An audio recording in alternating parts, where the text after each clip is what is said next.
Projected publicity, tweetonomics, and rockstar self-expression. Today we hunt the trends in 2011. Welcome to TrendHunter.tv. You hunt the trends, we put them on TV. And now the top 20. At 20, projected publicity. Marketers are turning to large-scale, low-cost, and ultra-viral mediums like these projected billboards. From Pac-Man projections to giant pinball displays, this form of advertising is grabbing attention. At 19, interactive retail. Interactive shopping bags, dinosaur-themed malls, and iPad menus are all examples of how retail stores are differentiating in a social media-savvy world. These brands have turned positive in-store experiences into loyal customer relationships.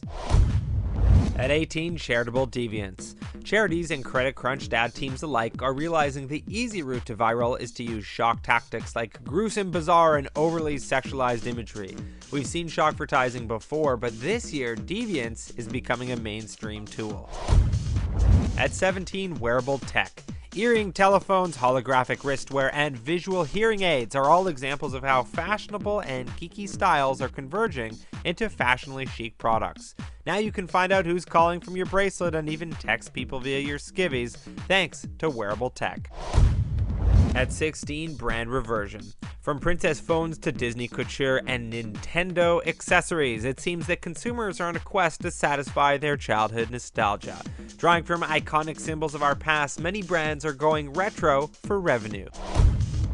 At 15, on-the-spot style. While the famed Sartorialist blog is making book deals, established brands like Club Monaco and GQ are satisfying consumer demand for real style.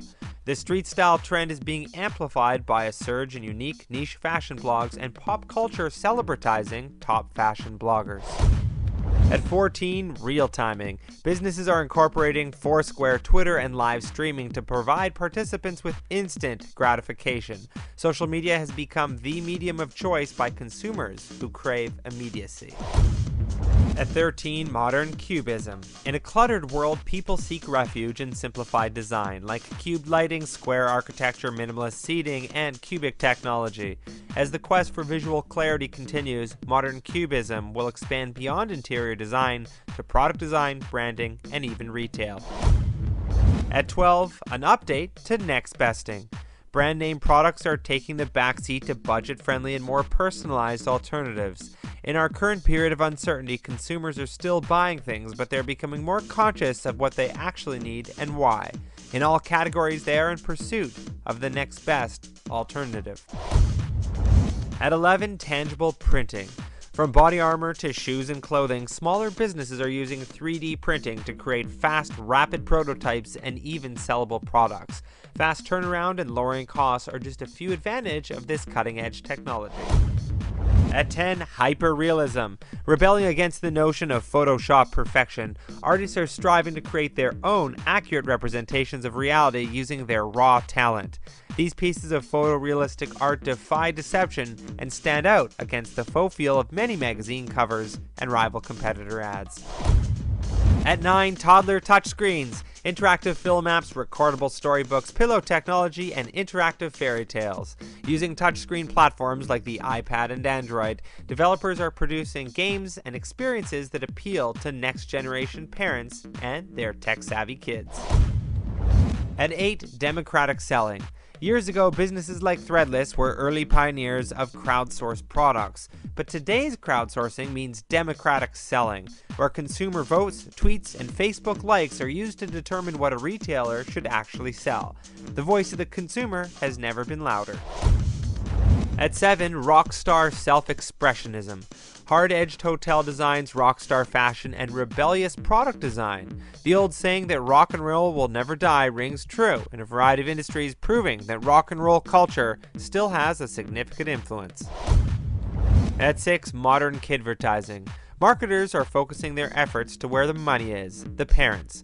Children's campaigns are appealing to adult interests by using eco-friendly textiles and minimalist decor. Say farewell to the brightly patterned goods and cartoony commercials and welcome in a new era of adultized, sophisticated children products.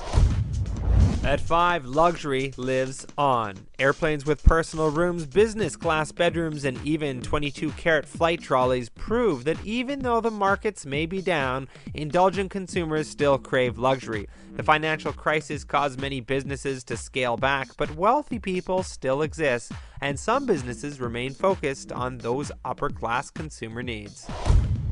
At 4, geriatric couture.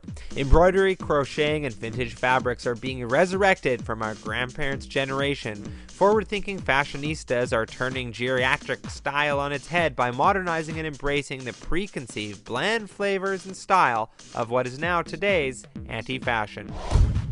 At 3, perpetual adaptation.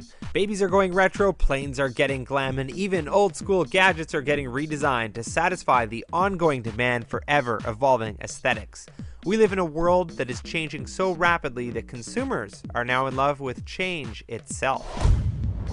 At 2, Tweetonomics. From hashtag-powered sites to twittering shoes and social networking stockings, as long as Twitter continues to flourish, so will all the businesses smart enough to use social media for their own success. Sadly, most brands are on sites like Twitter, but not very skilled at playing the game. Be warned, this is the year that competitors will start using social media to steal away your best customers. And at number 1, discreet consumerism. Whether it's Starbucks disguising one of its chains as an indie espresso bar or Absolut going labelless, it's apparent that consumers are shying away from traditional brands and labels in favor of creativity and differentiation. To thrive in a more creative world, brands need to stop generic marketing and create experiences that are irresistible to a specific group of people.